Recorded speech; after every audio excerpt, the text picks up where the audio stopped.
Hi everyone, I'm Farbod from University of Oslo. Today I'll be talking about the signatures of clustering dark energy on cosmological observables.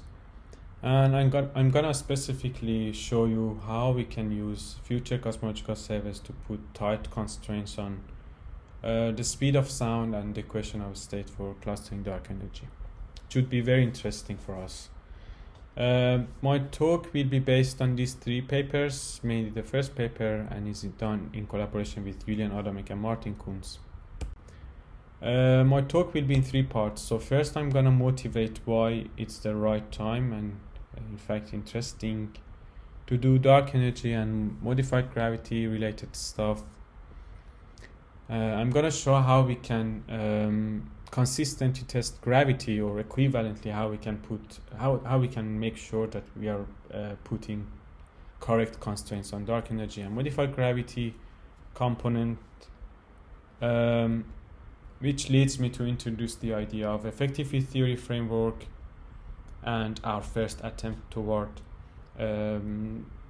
fully a study of dark energy candidates, where we have started from Chaosens and we have developed the K-evolution embodied code based on G-evolution. At the end, I'm going to discuss Chaosens signatures on cosmological observables. I think all of us are convinced that we are living in an extremely interesting era for doing cosmology,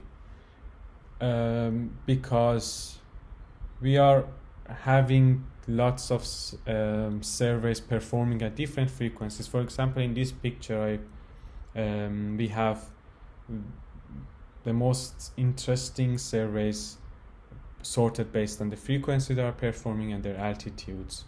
And what is very interesting for me in this picture is that we have attempted to observe the universe at the whole range of spectrum, which is very nice. And these observations have led us to realize that in fact the expansion of the universe is accelerating, and meaning that the velocity at which two objects are receding from each other is increasing in time, which is counterintuitive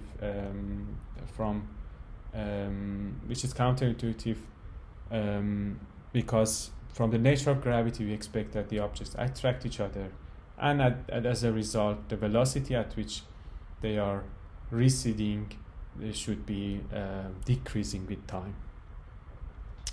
This component, which is the reason behind the accelerating expansion, accounts for about 70% of cosmic energy density budget, and it acts, of course, opposite to gravity. And if we associate a pressure, if we associate a fluid property to it, it has a negative pressure.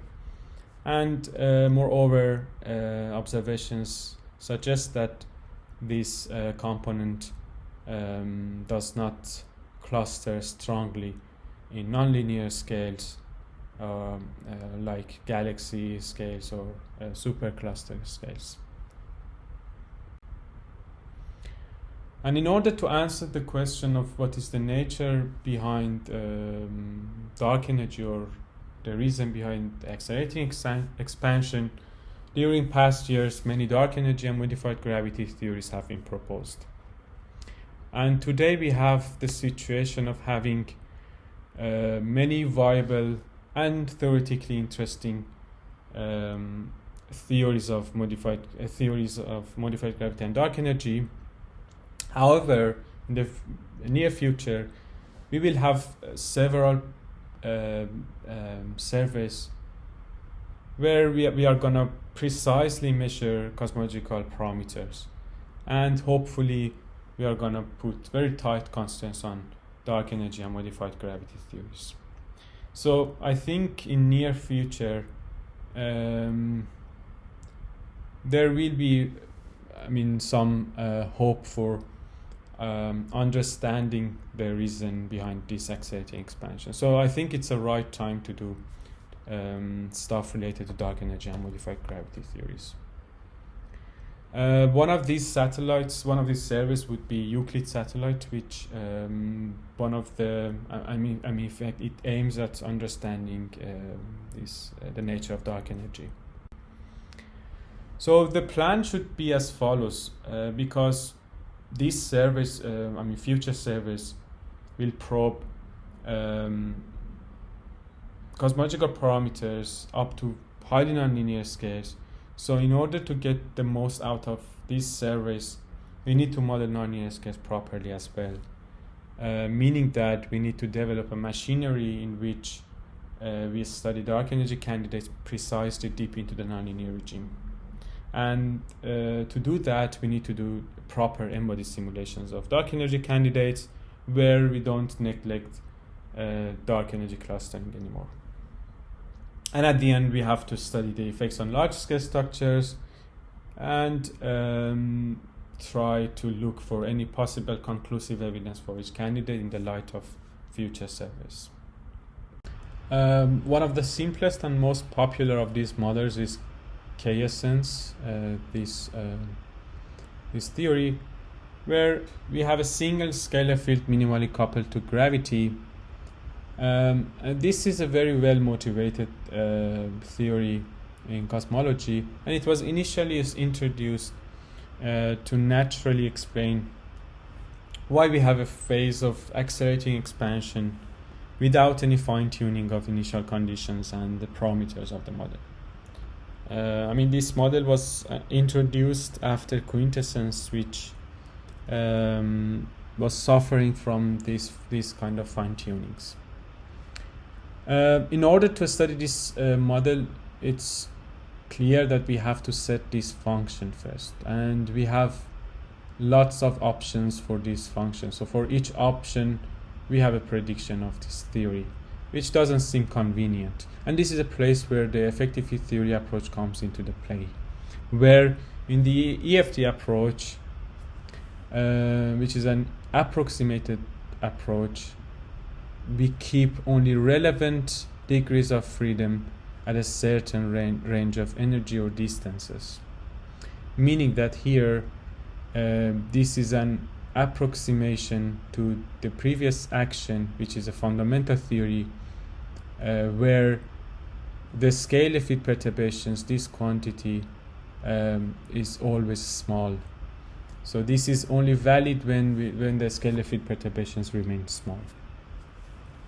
And in fact, Chaosens theory is very popular and has been implemented in several codes. For example, the effective field theory approach is implemented in high-class EFT camp, which are linear Boltzmann codes, and in K-evolution as a nonlinear component. Meaning that both dark energy goes nonlinear as well as dark matter is treated nonlinearly. There is another equivalent approach which is very similar to the effective field theory approach, and it's when we express this fundamental theory in terms of fluid parameters, and this equation is also implemented in linear Boltzmann codes class and camp, as well as some nonlinear codes, G-evolution and concepts. But in these codes, actually, this component is considered to be a linear component, so it's not solved exactly, and also it's not sourced by dark matter. In K-evolution embodied code, in fact, the dark energy component is treated consistently, meaning that it is allowed to be sourced by dark matter, and also it sources dark matter component, and it is allowed to form nonlinear structures and also to fall into the dark matter potential wells. And if you look at the equations of motion for the scalar field, we have some linear terms as well as a nonlinear part.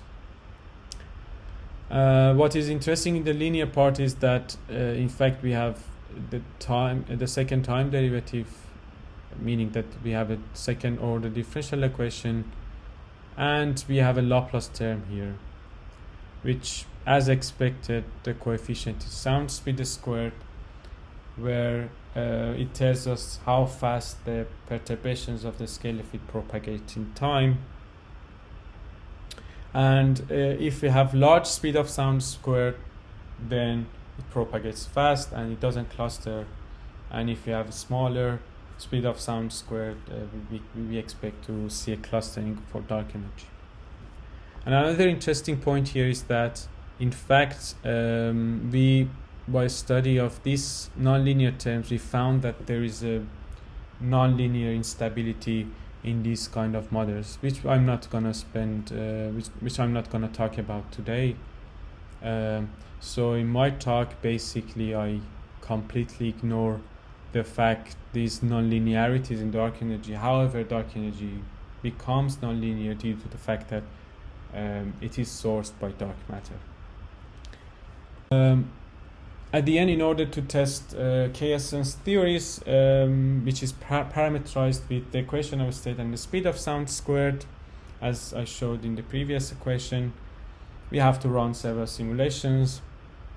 So we have run about 5 simulations where we stored dark matter particles in 5 snapshots at redshift 3, 2, 1, 0.5, and 0.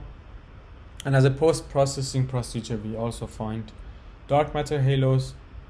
And moreover, we have 2 light cones, one full sky going to redshift 0.85 and one pencil beams going to redshift 3.3.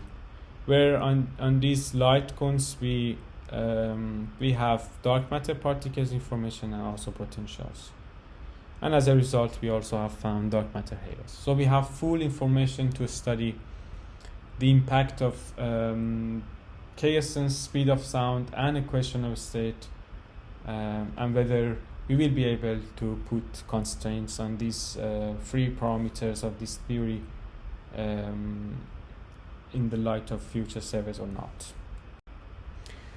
So if I want to tell you about the simulations in more details, we have, in fact, as I said, 5 simulations, 1 lambda CDM and 4 Chaosens with different speed of sound, where the equation of state is set to W equal to minus 0.9, and the speed of sound are CS squared equal to 1, CS squared equal to 10 to the minus 4, and 2 simulations for 10 to the minus 7, one when we have nonlinear clustering of dark energy and one where we have only linear clustering of dark energy.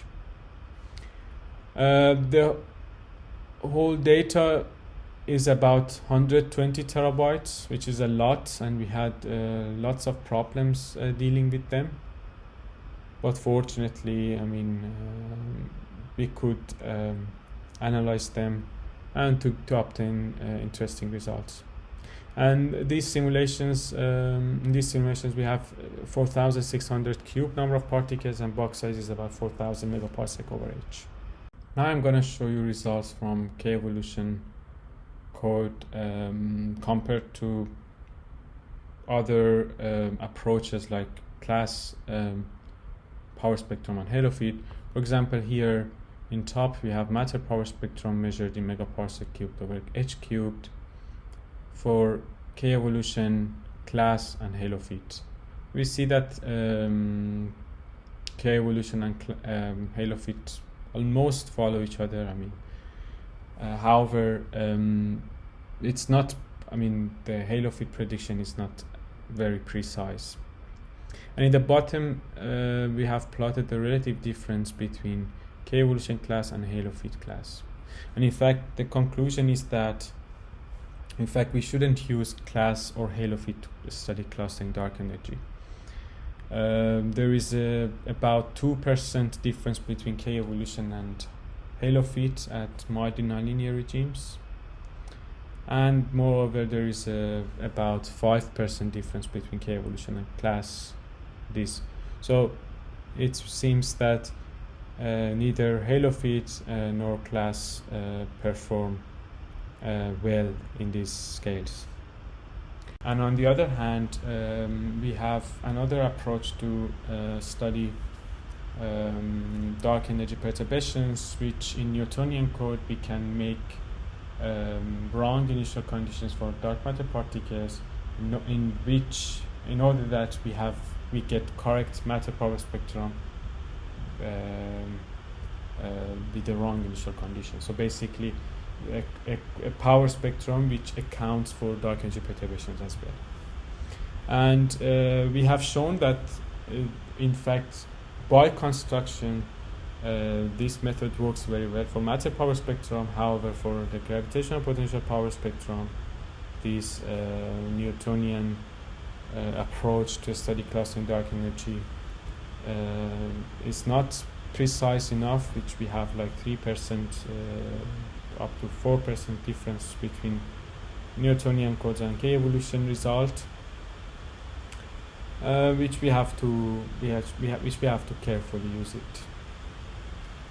So we also have suggested how we can improve Newtonian embodied codes, because as I showed, in Newtonian embodied codes by construction we obtain the correct matter power spectrum, while the gravitational potential power spectrum is not correct. However, in K-evolution we have measured that due to the Chaosens for different speed of sound, the ratio between the two gravitational potentials is 1, which is expected from the theory as well.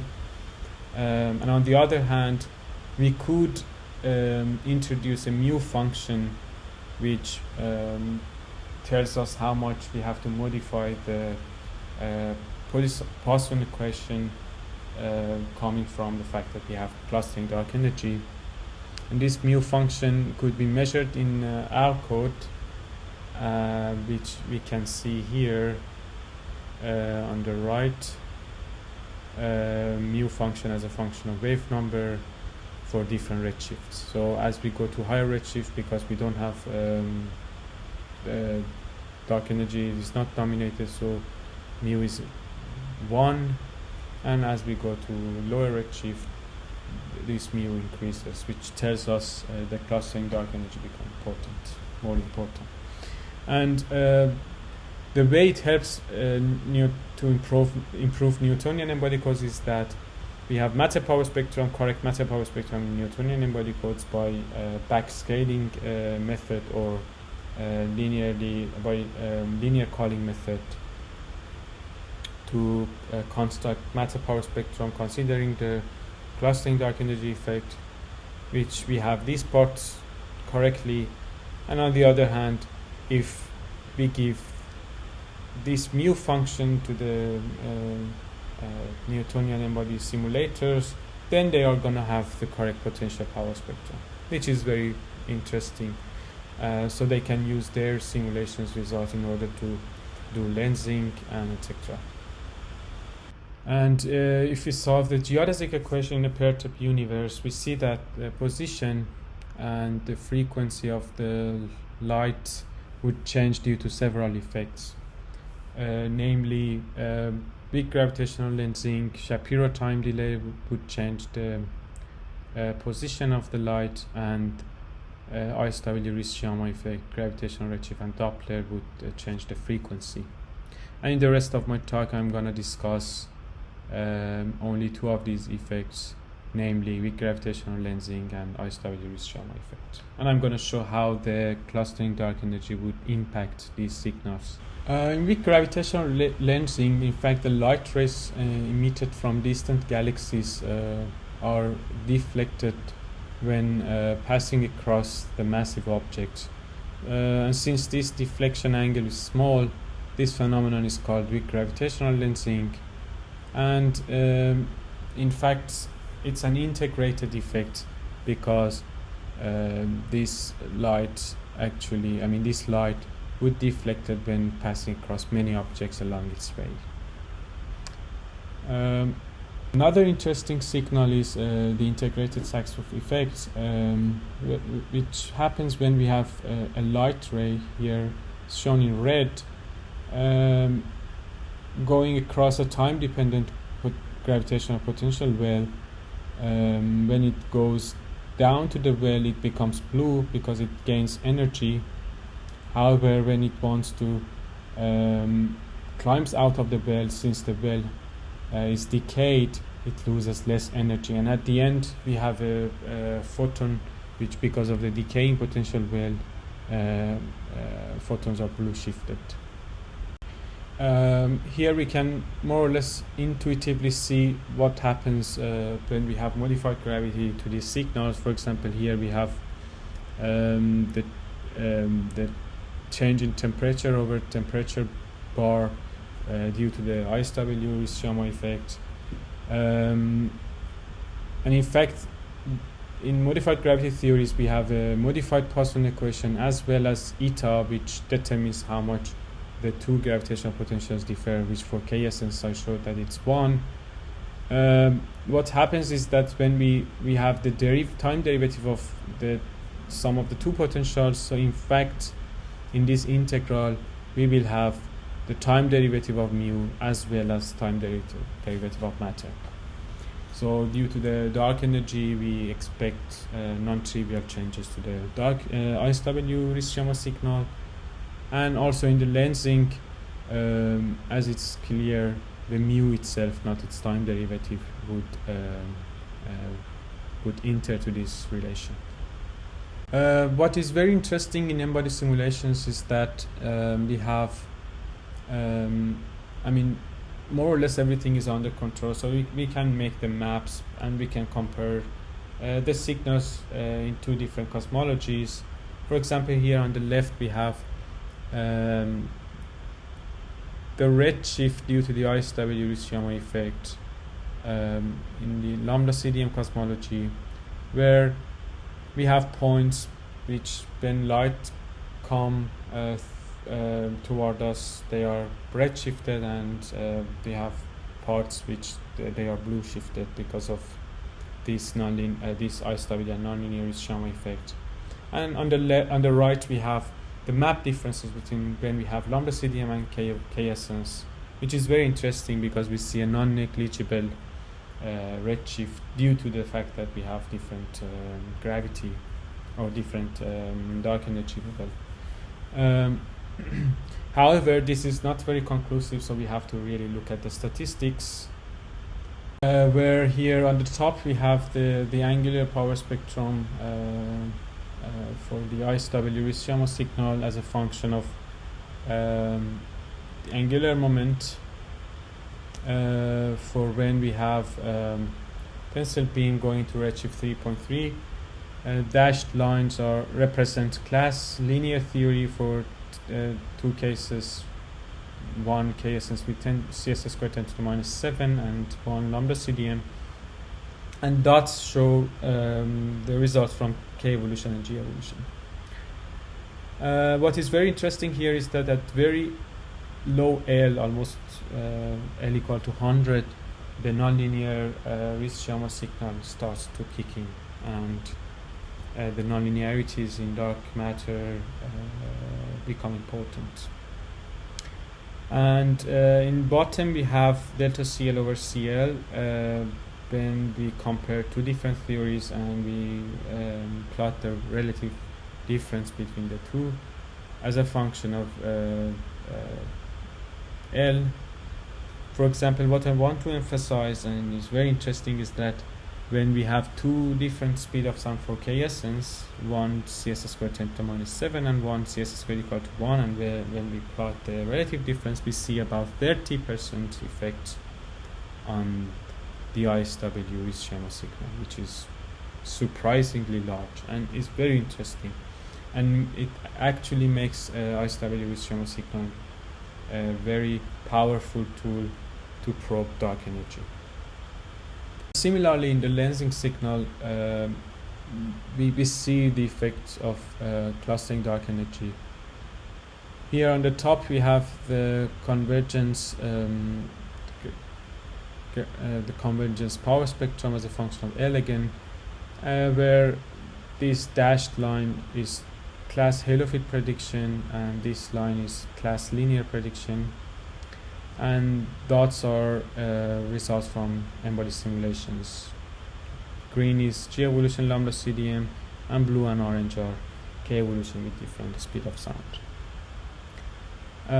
Again, we see the effect of nonlinearities at almost low L, which is also more or less predicted in class. However, it's a bit differently. What I would like to emphasize here is that we see about 7% effect on the convergence angular power spectrum due to the change in the speed of sound. So if we compare K evolution with 10 to the minus 7 with when we have k evolution with the speed of cs squared equal to 1, we see about 7% effect in the lensing map at our low end. Moreover, another message would be that the linear prediction and class halo fit do not seem accurate enough. So they have, for example, the halo fit should be updated. This brings me to the conclusion of my talk. So I hope I convinced you that in order to fairly constrain modified gravity and dark energy theories, we need to properly treat them, and we shouldn't neglect non-linearities. So we have to keep everything consistently, because there are some effects that are introduced because of dark energy non-linearities and dark energy clustering. Moreover, I showed that linear predictions and halo fit are not accurate enough, especially for non-standard cosmologies. So in fact, neither ISW-Rees-Sciama lensing and nor matter power spectrum are not predicted well by halo fit. So these fitting functions should be calibrated well to work to properly predict the non-standard, especially Chaosens type theories. Also, I have shown that dark energy clustering can have about 30% effect on ISW-Rees-Sciama angular power spectrum, and also around 7% effect on convergence power spectrum, which are very important and in principle, which tells us in the near future we can use very precise measurements to constrain the parameters of this type of model. Thanks a lot.